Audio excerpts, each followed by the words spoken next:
You guys ever felt stuck? You ever felt like you couldn't go forward? Maybe some of you read some of those questions there and you were like, yeah, I just asked that the other day. Am I good enough? Am I strong enough?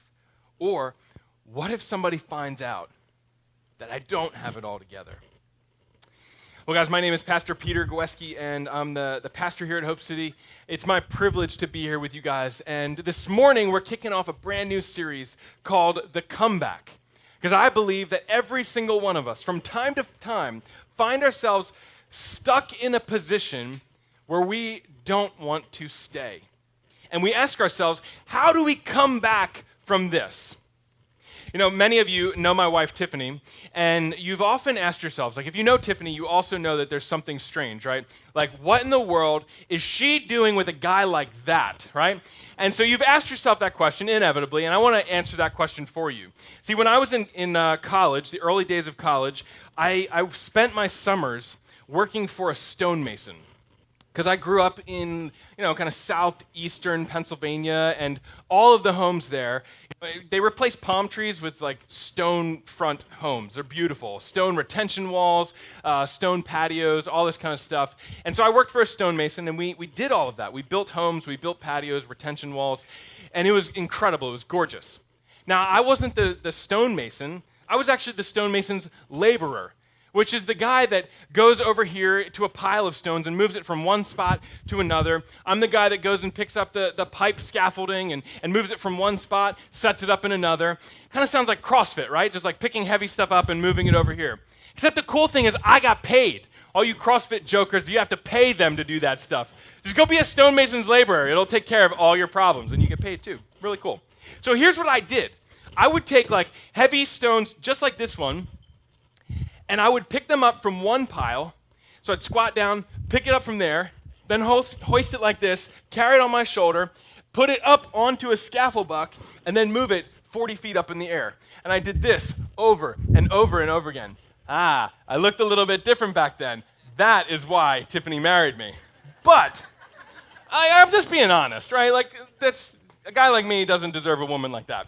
But so in college, because I can't hold this anymore, so when I was in college, I did this one job. We were out, and we built this beautiful home. The stone, we faced the whole front of the home. It was gorgeous. Well, they also had this enormous chimney that went up, all the way up to the top, and then above and beyond some, and it looked breathtaking. It was just amazing. And the problem with that is that I had to single-handedly move every stone from the ground all the way up to the very top as the masons built and as they kept going higher and higher. So we get to this one point where we're at the very peak of this. It's a 2-story home, then with the peak of the roof, and actually the chimney went all the way down to the basement. So ground level basement in the back. So it was essentially, we're talking, this is like 1, 2, 3, 4 stories up there, which is about 4 to 5 scaffold buck heights. So now I've got to climb, push these things all the way up 4 or 5 times. I get to the very top, and I bring them their mortar. That's a 40, 50-pound bucket of mortar. I'm throwing that all the way up there. And then they're like, oh, yeah, Pete, go get that stone over there, that one that's way back in the corner. See, they're way up in the sky. They can see it. They're like, I want that one. So I get that one, and I hoist it, and I get all the way up to the very top of the chimney. Let's see if I can do this. All the way up to the top. And they're like, just get it from here to there. Just take this stone and bring it to me. Now, I'm on the scaffolding. They're on the roof. The difference between me and the roof is about 18 inches. And so I've got this stone, and I get all the way up, and I look them in the eyes, and froze. Just like this. Froze.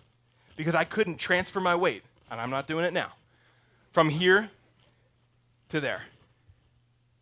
18 inches. I was stuck, incapable of moving, physically stuck, paralyzed, like my legs, like all of that, those muscles. You ever get that feeling where you just are so emotionally worked up that your muscles actually start shaking, and then your body is like weak, and you're like, I'm gonna die, like I'm gonna fall in that 18-inch cavern and go all the way to the bottom? That was me. That was where I was at. And it was horrific. I was paralyzed by fear. And that was the moment that I was completely and utterly stuck because of fear. And I couldn't move from here to there. Some of you are in that spot this morning.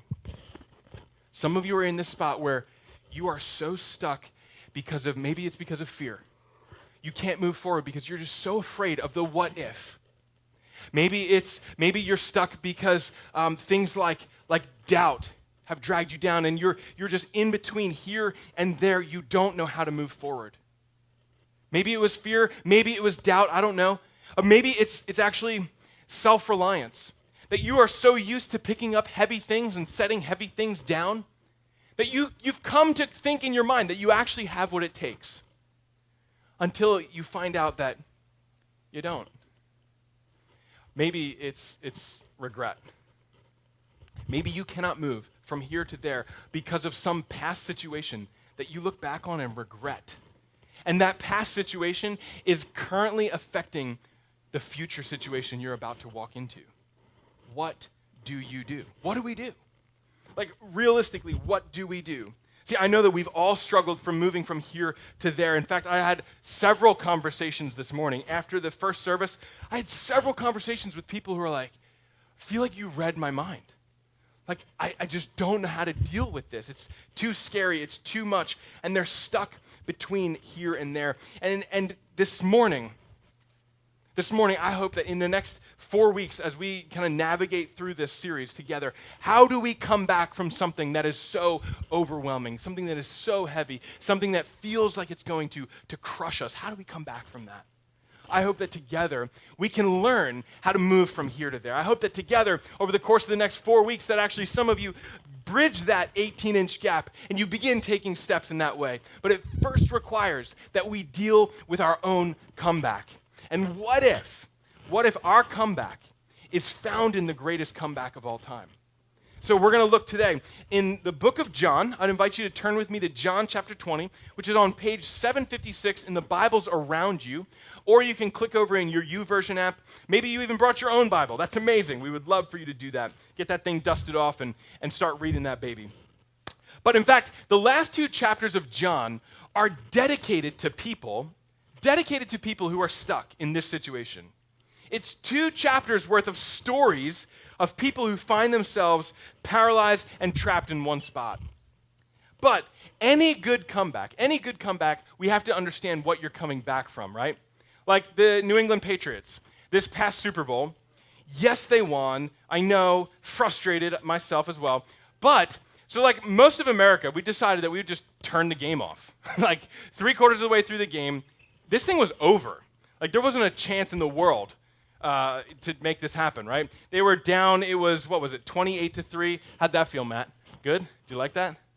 Terrible, right? So they were down 28-3. Matt's a diehard Patriots fan. And so many televisions got shut off. People around the world were like, boring. And then all of a sudden, like I'm laying in bed and I click to refresh the score. I'm like, what? Like, how did this happen? They came back to win the game, and it's like one of those comebacks where you're like, that's an incredible comeback. How did they do that? And so you want to dive in and find more about that. But the comeback that we're going to talk about today and throughout the next 4 weeks, is a totally different one. And in fact, it's a comeback that will outshine any other comeback that will ever happen in the course of this world. But we have to understand what we're coming back from before we can move forward. The first thing is this, that we find Jesus and his best friends in John chapter 20. Jesus has just been crucified. He's been buried in a real tomb. He had people mocking him, beating him, spitting on him, absolutely humiliating him. And his friends and those who love him witnessed every second of it. I mean, imagine that you just have to watch your best friend endure some of the most difficult pain, this most excruciating pain in life. And that's where these disciples or his friends found themselves. And in fact, they watched as he was buried in a tomb, and they ran in fear because they couldn't see beyond right here. They thought, this is it. It's over. Their leader, their friend, had been put to death. The movement that he started, the movement of going from here to there, of changing the world, seemed to grind to a halt. And it appears to be stuck in neutral, or maybe even worse yet, headed in reverse. Look with me in verse 1 of chapter 20. And it says this. We're going to meet a woman by the name of Mary Magdalene. It says, early on the first day of the week, while it was still dark, Mary Magdalene went to the tomb and saw that the stone had been removed from the entrance. So she came running to Simon Peter and the other disciple, the one Jesus loved, and said, they've taken the Lord out of the tomb, and we don't know where they put him. Where did he go? We don't know where they put him. See, now not only is Mary Magdalene suffering from watching Jesus be put to death, she now shows up to the place where he should be, and she can't find him there. What happens when your worst nightmare becomes even worse? What happens when life throws a curveball at you, and then it just detours again, and it becomes even worse? I'll tell you what happens with Mary Magdalene. Mary Magdalene, she becomes tearful and fearful. In this moment, she just starts crying. She's overwhelmed with fear. She has this natural physical response because of how afraid she is or how frustrated she is. Ladies, have you ever had a day like that? Maybe it looks a little bit like this, except this is a good day because her hair is done and she's not in pajamas. But you wake up, your kids are going crazy. You're like, what kind of offspring is this? Where did they come from? And then they're arguing over everything in the world. You wake up to find that the dog pooped on the floor. The Roomba took it all over the house, cleaning it for you. Then you go to the grocery store after dropping your cherubs off at school. You go to the grocery store, get the entire week's worth of groceries, load it on the belt. The guy at Publix checks you out, and then, hopefully not checks you out, but you know what I mean. And then you get to the end of it, and he's like, yeah, that'll be $4,000. And you reach in your purse, and you're like, where's my wallet? No wallet. It got worse. How did it get worse? You get to the end of the day, and you got to deal with these guys all over again, and your husband walks in the door. It just got even worse, right? Ladies, you know this, because he walks in, and what does he say? 3 little words. Not I love you, but what's for dinner? And in that moment, you're like, oh, I'll show you what's for dinner. You want to know what's for dinner? I'll show you what's for dinner. And so this is the moment that Mary's at. She's at the end of her rope. She's like, I'm spent. Emotionally, there is nothing left in the tank. I'm fried. Done. Stuck. I'm afraid. Fearful. See, look at why Mary was so stuck. Look at this. We don't know where they put him. This one sentence reveals so much about what was going on in Mary's head. Because Jesus wasn't where she thought he would be. And therefore, in her head, they moved a dead body. Jesus is still dead. In Mary's mind, Jesus is still dead. She has no hope. What is going on? She's so frustrated. She's affected. Her fear is affecting her mind, and she said, we don't know where they put him. In fact, she didn't say, I don't know where Jesus went. She said, I don't know where they put him. It'd be another entire story if this said, I don't know where Jesus went. I've been looking all over for him, but I don't know where he went. But she says, somebody has to take him. See, guys, fear is a very powerful emotion.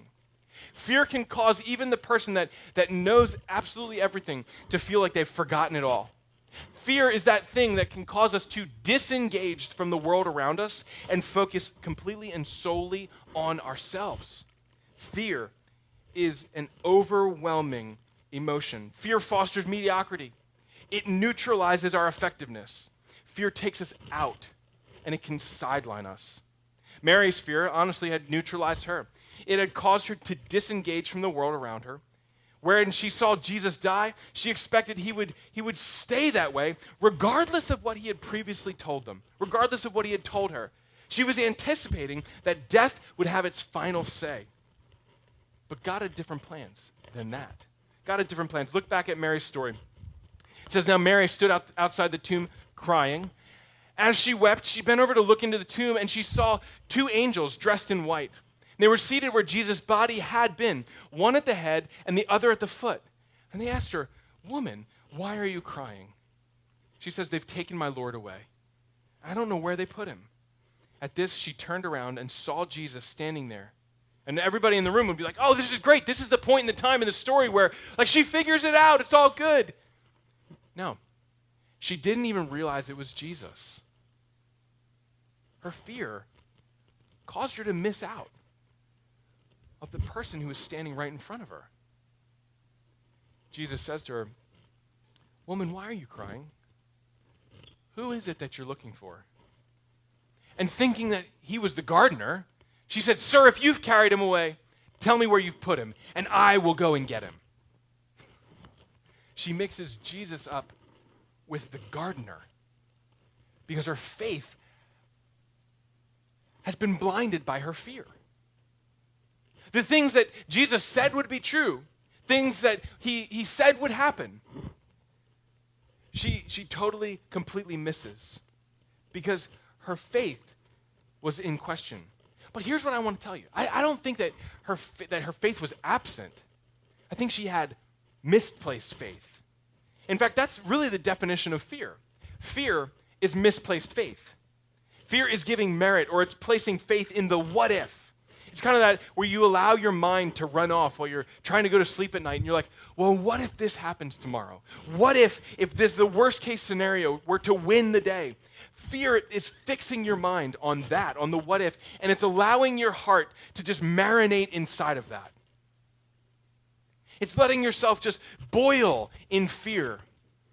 And before you know it, you smell like fear.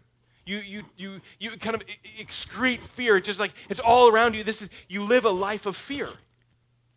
Fear is fixing your mind on the what ifs. You know, it would be so easy for me to go and just share with you a message like this and say, "Oh man, you guys got to get your fear in line. Like, you don't need to be afraid, this, that, and the other thing." But like, I have some very significant fears myself. The other day, my son Noah came home from school, and he brought his yearbook home, and next to his 5th grade picture was kind of like, what are you going to do with the rest of your life? Noah wrote this: "I'm going to be a preacher at Hope City Church, just like my dad." Now, you guys see it one way. Some of you are like, "Oh my gosh, that's so amazing. Like, he's such a sweet kid. I wish my kids would say stuff like that." I see it totally different.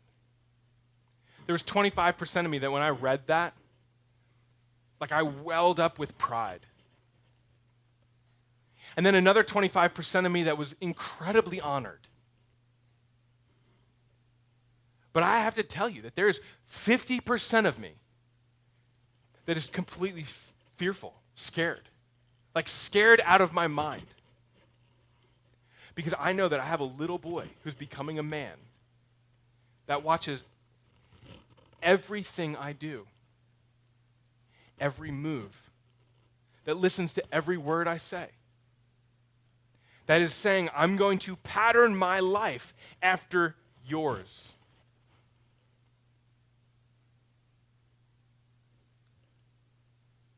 And I'm afraid I can't do it.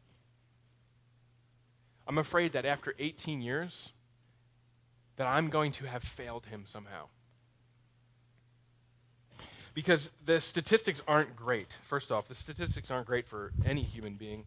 But when you read things like 75% of the pastors across this country feel lonely and don't have a friend, 30% of the pastors in America this year will resign, and some other ridiculously high number of pastors will be sidelined from their ministry due to moral failure.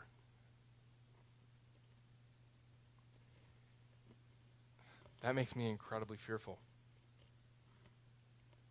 Because I've got a little boy becoming a man saying, "I want to be like you, Dad. I will put my feet where you put yours."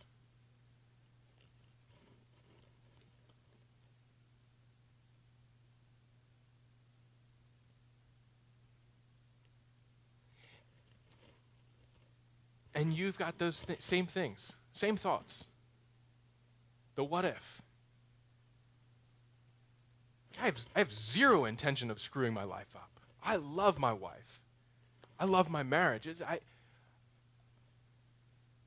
I love my kids.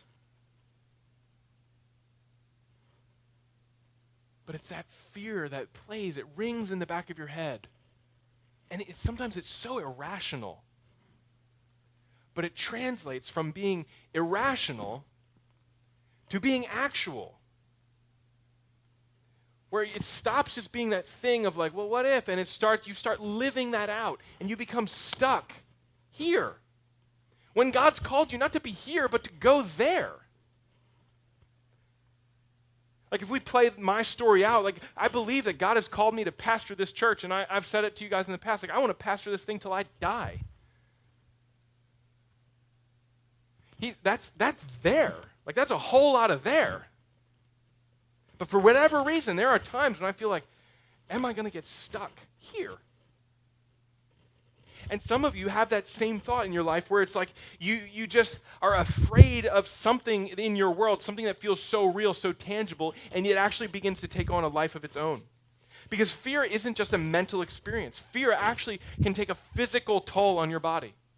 Fear can cause you to tremble and to shake, and it can actually, kind of bring you to your knees. And in fact, I would say that fear, when you're in fear and afraid, that being on your knees in prayer is the greatest place that you possibly can be. Because how did I respond? Like it's been a little bit since I've read this from my son. I went through the first couple days, I'll be honest, and I was like, yeah, that's awesome. He wants to be like Dad. And then it hit me, and I'm like, ooh, he wants to be like Dad. Ooh. And the only way that I've been able to process this and handle this is by coming to God and be like, I can't do this on my own. By praying and asking the Lord to walk alongside of me and to guide me through this incredibly daunting thing. See, here's the reality. I know this to be true, that if you're not careful, small amounts of fear can minimize an incredibly large faith. Small amounts of fear can reduce an incredibly huge God to something that is so small. You can take the all-powerful and make him powerless based upon the fear that rolls around inside of your head. See, fear is allowing your mind to put something else in the place where only God should be. And in Mary's case, she actually gets a wake-up call. Mary gets a wake-up call. Look at verse 16 with me. It's amazing, the call that Jesus says. The things that Jesus says to a woman who's incredibly fearful. Jesus said, Mary. That's it. Hey, Mary. And at the saying of her name, Mary recognizes her Savior. Look with me what it says here. It says, she turned toward him. You need to pause and know that anytime you read in Scripture, that when you read in the Bible, whether it's Old Testament, New Testament, I don't care where you see this, when it says a person turned towards, it is always symbolic of a person actually turning not only their body, but also their hearts towards God. Or the other word that you can substitute there is they remember or reminded themselves, and they come back to who God is. Mary turned towards God, remembered who God had wired her to be, who he was, just by saying her name. She cries out in Aramaic, Rabboni, which means teacher. It's this kind of loving expression for teacher, Lord. It's an incredible thing. Because what is the last thing that somebody who's fearful, what do they need? What's the last thing they need? Somebody who scares them and shouts really loudly. Kind of like jumping out of a crowd, like, surprise, here I am. That is not what Mary needed. Mary needed somebody that knew her and loved her to say, hey, Mary, here I am. But I love how Jesus gently cares for her. In John chapter 10, I want us to see this morning, that Jesus actually explains himself through the illustration of a shepherd. And he says these things about him. He says, anyone who does not enter the sheep pen by the gate, but climbs in by some other way, is a thief and a robber. The only one who enters by the gate is the shepherd of the sheep. So the shepherd of the sheep is the one that comes in through the main gate, through the door, the way that you're supposed to come. Anybody else is a robber. And listen to just 3 verses later what, I'm missing a section. The gatekeeper opens the gate for him, and the sheep listen to his voice, and he calls his own sheep by name, and he leads them out. In just a few verses later, he says, I'm the good shepherd, and the good shepherd lays down his life for the sheep. And he goes and he says it even more. He says more explicitly, I'm the good shepherd, and I know my sheep, and my sheep know me. This is exactly what happened with Mary. Jesus enters into the scene, into the picture, in the midst of her fear, and he calls her by name. He says, Mary. Hey, Mary. And she recognizes Jesus. See, Jesus had just physically moved the stone that nobody could move. Mary couldn't move it by herself, and she was panicking, like, how are we going to get into the tomb? There's a stone that's blocking Jesus in. He's dead. The grave clothes are there, and the tomb is wide open. Jesus had rolled that physical stone to the side, and it symbolizes in doing that there is no situation that is hopeless. There's nothing hopeless that Jesus can't conquer. In fact, what we see here is that faith conquers fear. Your faith can conquer fear, the greatest fear that you may have, the fear of feeling like I can never get from here to there. Faith can overcome that. Now, some of you are like, if only you knew how heavy this is in my life right now, how absolutely overwhelming this feels like. It might even feel like you're being crushed by it right now. You might feel like I'm carrying this on my shoulders every single day. I wake up and I've just got this waiting for me. And you pick it up and you carry it around, and you're so afraid. Maybe you're afraid of the future. You're afraid of like the what ifs of tomorrow. You might have just graduated college, or you're just kind of new into the marketplace, and you're staring down the barrel of the future, and it looks like it's staring right back at you saying, I dare you to try. See what happens. Some of you, you are it's your marriage that's in chaos, and you look at this and you're like, my marriage is so overwhelming, it is so heavy, it is so frustrating. I'm tired of the weight of all the fighting and the bickering and the arguing, and I come home and I just carry this with me all the time. And others of you, maybe it's not actually what you hear, but it's what you don't hear.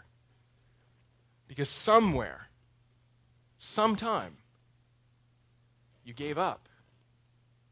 And now your marriage is just incredibly quiet. You feel like 2 roommates just passing in the night. Maybe for you, this is representative of your hopes and your dreams. That you've always wanted to have a child and go here and start a family. But for whatever reason, you're stuck here.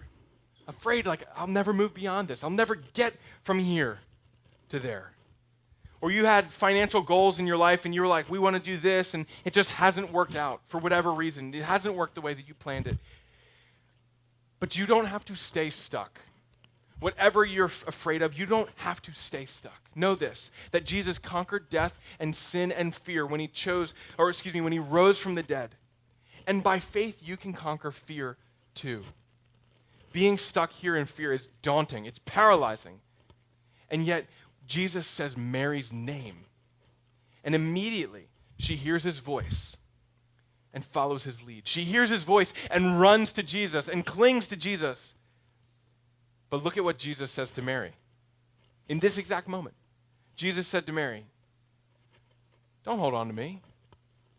I've not yet ascended to the Father. Go instead to my brothers and tell them I'm ascending to my Father and your Father, to my God and your God. And Mary Magdalene went to the disciples with the news. I've seen the Lord. And she told them that he had said these things to her. See, Jesus says to Mary, you can't stay here. I know that you're in your fear right now, and this feels so good that I'm right here with you, and we're in this together. But you can't stay here. Mary, I've got something more important for you to do. Mary, there is a job for you to do. There's work ahead of you. You need to move from here to there because there are a whole lot of people over there that feel stuck here. There are people that right now are so filled with fear that they don't know how to go forward. Mary, go tell them. Tell them there's another way. Tell them that they can have life and life to the fullest. Tell them, tell our friends, tell our brothers that I've risen from the dead, that you have conquered fear. Mary, go and do. And Mary did that. Because think about it, where were the other disciples? They're stuck at home, kind of holed up, fearful, afraid of what happened. What happened to Jesus? See, here's the reality, though. The reality is that we need one another. We can't go through life without each other because we can be incredibly overwhelmed and feel paralyzed. Do you know what I'm doing? I've confessed my fear to you, but I also want you to know that I'm taking active steps to see my way through this. Here's what I'm doing. At Hope City, from the very beginning, we have 3 overseers, 3 men who have been pastoring churches for far longer than me, who we've put into a position of leadership here. Their role is largely to protect our church. They help us in kind of big vision casting and things of that nature and helping make sure that I stay on track and that we're preaching the right things and not getting off course and in a different direction. But these men love Hope City Church. But not only that, these men also love me. I've surrounded myself by men who care about me, who, when I call, they pick up the phone. And not only that, but they ask me hard questions. They'll say, hey, have you been dating your wife? Like, have you taken Tiffany out on a date? Culver's doesn't count. Like, have you really, swept her off her feet lately? Or they'll say, hey, how are you doing as a dad? Are you caring for your kids? Do they get your time? Or do they get your leftovers?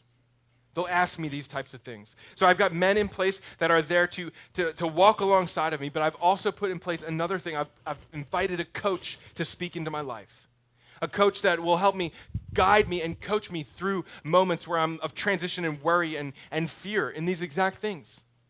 And I've tried to surround myself with people that I just get to laugh with. I get to live life with, and I get to kind of work through fear with. And most importantly, I've recognized, I've named it, I've called it out. I've taken the power, the sting away from it because I know what that fear is in my life. And I've just given it to God. Say, this is where I'm at. Without you in my life, I'd be nothing. See, what I know to be true is that fear runs rampant in our lives. And if you're not careful, you can lose sleep over it. You can wake up early. You can actually begin to kowtow to your own fear. But this morning, I want you to know that God is calling your name. In the midst of your fear, just like Jesus did with Mary, he's just calling your name. Not out of guilt or shame, but out of I'm here. I'm with you. You don't have to do this alone. See, I want to remind you of a passage in Psalms. Psalm 56, verse 8, where it says, the psalmist writes about God, and he says, you keep track of all my sorrows. You've collected all my tears in your bottle. You've recorded each one in your book. This is basically poetic for, God, you know everything. You know what I'm going through. You know the tears that I'm crying over this situation. You know the pain that's going on in my life. And it matters to you. See, God knows exactly what's weighing you down. Your own spouse might not, but God does. But the question is, will you hear his voice and respond to his call? Will you trust him? This morning, I put a rock under every one of these chairs. And I want to invite you to grab a rock and a Sharpie. There's Sharpies all throughout the room. There's one near you. Grab a rock and a Sharpie because I want you to make this tangible. Because I know that in times like this, that the things that we work through are the things that we call out. The problem is we can't work through something we don't know. And so I want to invite you to figure out what is it that is keeping you back. And then while you're thinking about that one thing that you're fearful of, that big thing, Paul reminds Timothy in 2 Timothy 1, verse 7, he says this, "For God did not give us a spirit of fear." You and I, we don't have a spirit of fear. That spirit of fear that lives inside of you is not from God, but of power and love and self-control. That's what God put in your life.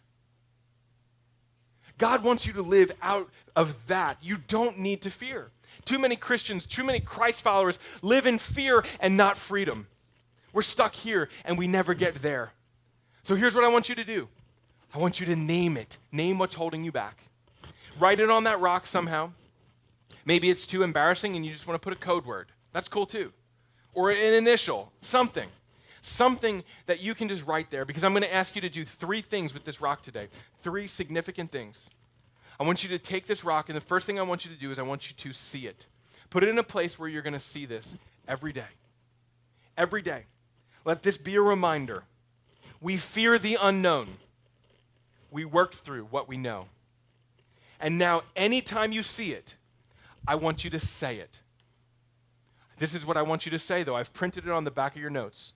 And I even put a line around it so you can cut it out and you can put that verse right next to this. Put it in your car. Put it somewhere where you're going to see it. And this verse is so significant. It's this verse from 1 John chapter 4. It says, "There is no fear in love. No fear in love. But perfect love drives out fear." Your heavenly Father loves you perfectly and would love nothing more than to move from here to there. And the very last thing I want you to do with this rock is I want you to shift it. I want you to move from here to there. Maybe you put this on a windowsill and, it's kind of like a sliding scale of how am I doing today? Over here, not so great. But man, there's some days where you can push it all the way over. And I'm praying that by the end of this series, and maybe the end of this year, that there is a day when you can take this rock and you can just chuck it in the woods. You can shift it so far away because you no longer fear this. Because God has not given us a spirit of fear, but of power, of love, and self-control. I know that some of you feel like you want this rock. You want to take this one home. Can I write on this one, Peter? No. But fear does not have the last word in your life. The Good Shepherd does. And the last thing he wants to say to you today is very simply your name. Because you are a child of his. Remember, fear does not get the final word.